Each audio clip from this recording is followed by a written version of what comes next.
सरस्वती देवी तथा वेद व्यास जी को प्रणाम कर जय अर्थात सात पुराण कहे।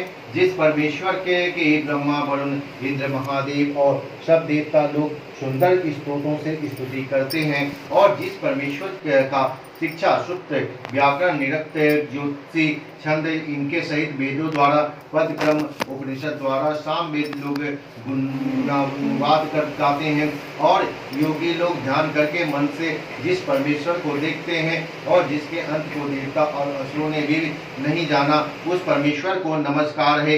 एक समय नैमिषारण्य के रहने वाले सब मुनि लोग संसार के ऊपर कृपा की इच्छा से सूत जी से पूछने लगे, इस भयंकर घोर कलयुग में बालक बहुत काल तक जीने वाले कैसे होंगे? सूत जी बोले, द्वापर के अंत में जब कलयुग प्रवृत्त हुआ तब दुखनी स्त्रियां विचार करने लगी कि माता जीती हैं, उनके आगे लड़के नष्ट हो जाते हैं। ऐसा निश्चय करके गौतम ऋषि के पास सब मिलकर गई। सुख पूर्वक महात्मा गौतम एकांत में बैठे थे, उनके आगे स्त्रियां नम्रता पूर्वक खड़ी होकर कहने लगी, इस भयंकर समय में किस व्रत से या तब से हम लोगों के लड़के जीवित रहेंगे, ऐसा निश्चय करके प्रभु आप कहिए। ऐसा उन स्त्रियों का वचन सुनकर गौतम जी कहने लगे कि हे स्त्रियों, जैसा मैंने पहले सुना है वह आप लोग सुनो। महाभारत का युद्ध जब समाप्त हो गया, इससे दुखी हुए अश्वत्थामा ने इनके पुत्रों को जब मार डाला, तब इस शोक से घबराई हुई द्रौपदी मरे हुए पुत्रों को देखकर अपनी सखियों के साथ महाराज धौम्य के पास गई। द्रौपदी बोली, हे ब्राह्मण श्रेष्ठ, किस उपाय से पुत्र दीर्घ जीवी हुए, ये प्रसन्नता पूर्वक निश्चय करके कहिए। तब धौम्य जी बोले, पहले सतयुग में सत्य बोलने वाले, सच्चाई रखने वाले, सबको सम्मान दृष्टि से देखने वाले, दया से युक्त जिमत वाहन नाम के राजा हुए। वह किसी समय अपने ससुराल में जाकर अपनी स्त्री के साथ रहने लगे।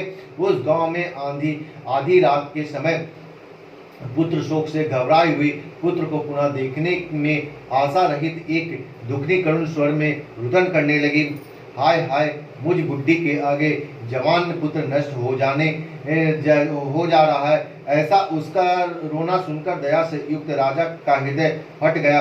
तब राजा वहीं जाकर बोला, इनके मरने का कारण कहो। वह बोली, हे राजन, रोज रोज गरुड़ मेरे लड़कों को खाता है। वृद्धा का वचन सुनकर दयालु राजा बोला, तू खड़ी रह, तेरे पुत्र की रक्षा के लिए मैं यत्न करूंगा। यूं कहकर राजा भय को छोड़कर खाने के स्थान पर गया, और वहां गरुड़ जी आकर राजा के शरीर के मांस को खाने लगे। बड़े तेजस्वी गरुड़ ने बायां अंग जब खा लिया, तब पासा फेर कर राजा ने दाहिना अंग भी दे दिया। उसको देखकर गरुड़ जी ने पूछा कि देव योनियों में आप कौन हैं? हे वीर, आप मनुष्य नहीं हैं, अपने जन्म और कुल को कहिए। इसके बाद राजा स्वयं पीड़ा से घबराया हुआ बोला कि हे गरुड़, आप अपनी इच्छा पूर्वक भोजन कीजिए, व्यर्थ के प्रश्नों से क्या मतलब। इस बात को सुनकर गरुड़ ने उस खाना छोड़ दिया। फिर आग्रह पूर्वक राजा के जन्म और कुल को पूछने लगा। राजा बोला, मेरी माता रानी शैब्या है और पिता राजा शालिवाहन है।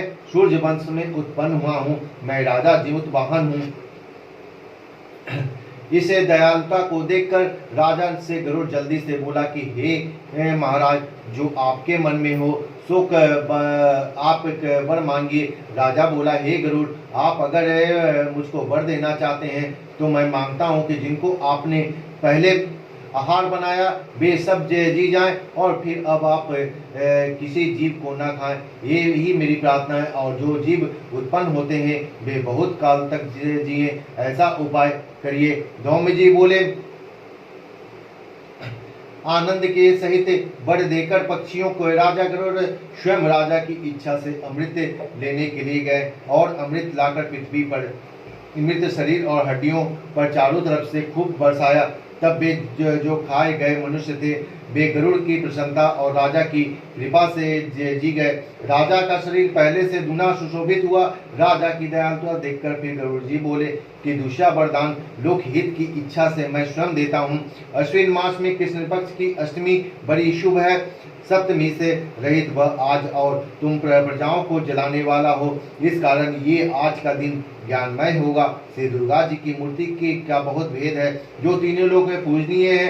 हे बस आज अमृत के लाने से इस अष्टमी का नाम जीव पुत्रिका हुआ, और ये देवी हैं, दुर्गा हैं। इस अष्टमी तिथि में जो स्त्रियां जीव पुत्रिका का पूजन करेंगी और कुशा से तुम्हारा रूप बनाकर श्रद्धा और भक्ति से पूजन करेंगी, उनके सौभाग्य की वृद्धि और वंश की वृद्धि निरंतर होगी। हे महाराज, इसमें कोई संशय नहीं। सप्तमी से रहित जो अष्टमी है उसमें उपवास करें, जिसमें सूर्य नारायण उदय हो, वह अष्टमी है। और पारण नवमी के दिन करें, सप्तमी के सहित अष्टमी नहीं करना चाहिए, नहीं तो कोई फल नहीं होता है और सौभाग्य में निश्चय नष्ट हो जाता है। इस प्रकार गरुड़ जी राजा को वरदान देकर विष्णुपुर बैकुंठ को चले गए।